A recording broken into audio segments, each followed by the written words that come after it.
So in this Kraken tutorial video, I'll be showing you guys how to buy Virtual's protocol, ticker symbol Virtual, on Kraken. So once Kraken's opened up, just go to the bottom bar here, press on Explore, then go to the top search bar and start typing in the word Virtual.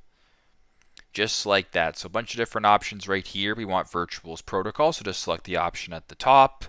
Once you're here, go to the bottom right and press on buy. On this page, you can type in the amount of crypto that you want to buy. So if you wanted to buy $15 worth, I would type in 15 and then go to the next page by pressing on the purple arrow. Once you're on this page, you can review the transaction so you can see how much crypto you are buying, the price of it, the fee, the total that you're paying, the payment method, and if all looks good and you want to proceed, go to the bottom, press confirm to proceed that way. So that is how to buy Virtual's protocol, ticker symbol Virtual, on Kraken. Thanks again for watching, and I hope this video helps.